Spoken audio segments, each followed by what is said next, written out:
this message came to me when I was least expecting it. And that is why today I want to have a casual talk about success and how we traditionally measure success and why that way still leaves us feeling unfulfilled. And at the end of this short video, I will share with you what success truly feels like when we're on that personal growth journey. So stay tuned for the end.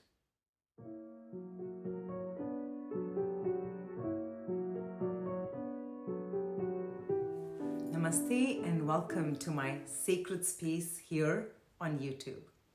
My name is Bhavna and I am here to share insight with you. Insight that I receive from my higher guidance, certified by my own personal experiences.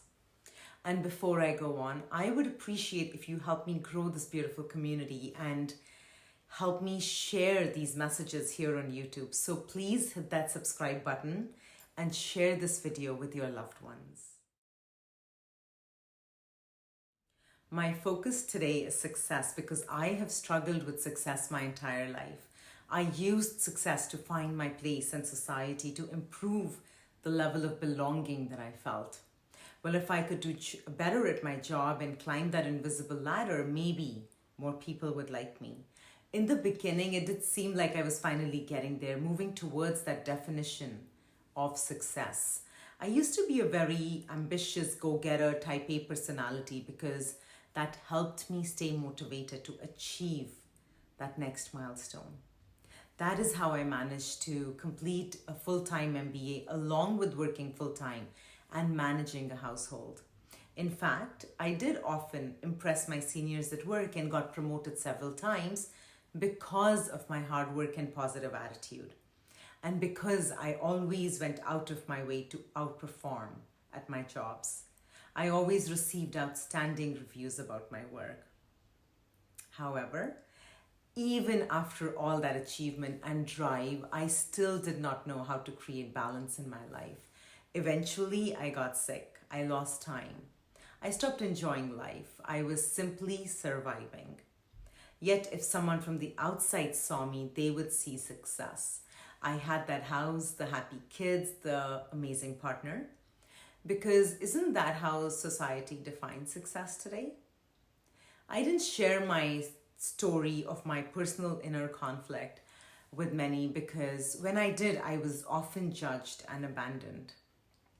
No one was really able to guide me anyway, not even professionals. Success had not worked out for me very well. I was left alone, almost. I had a handful of amazing people in my life that still truly loved me. But other than that, I had nothing inside of me to show for success, as in I didn't feel successful. The house did not give me the happiness that I wanted.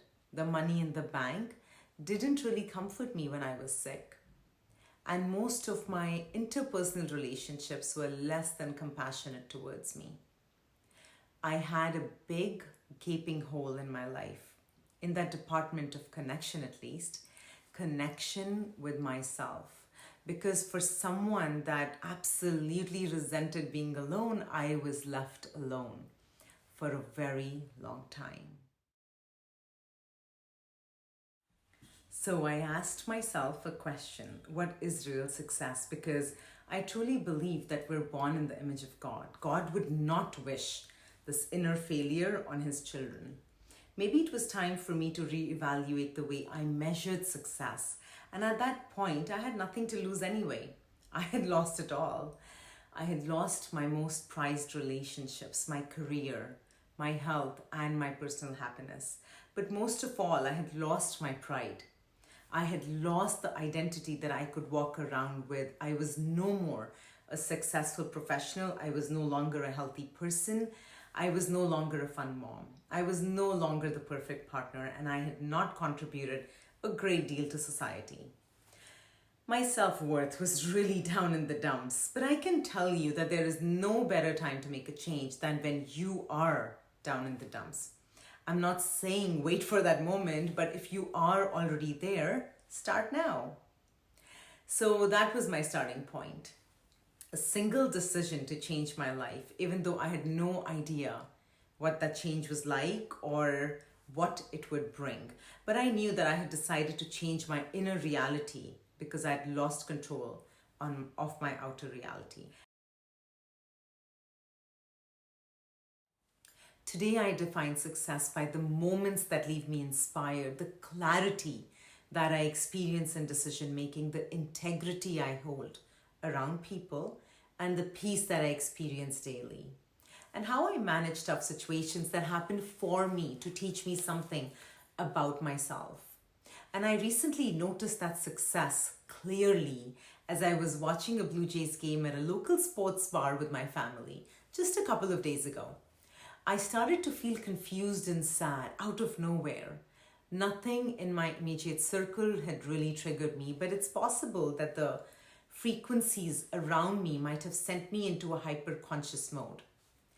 And I started to feel a set of intertwined frequencies of abuse come up right here in my heart space.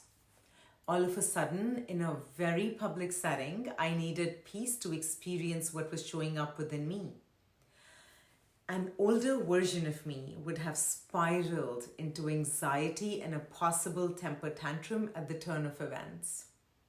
But this new version of me did not. Instead, I used the noise to bring my awareness deeper into my heart space. I used the frequencies around me to separate the vibration I was running from, the vibrations that I was experiencing on the outside. And then I closed my eyes and saw the frequencies that showed up for me. I experienced frequencies of abuse within my heart space, causing this heaviness and intensity all at once. I saw them and then I observed them even more. I saw the abuse and its effect on my life. I saw how I had sacrificed myself to feel a sense of control in my life. And I noticed that those frequencies also run in humanity's blueprint. I asked my higher self for guidance in removing those cords of abuse, and within minutes, I felt relief in my heart space. I felt tenderness return. And I took a few deep breaths before I returned to watching the game with my family. So why did I decide to share this story with you? Simply because what I did there in that bar, surrounded by family and strangers, some of them were drunk and loud, was that I displayed grace. I did not sacrifice my sense of self for anybody or anything.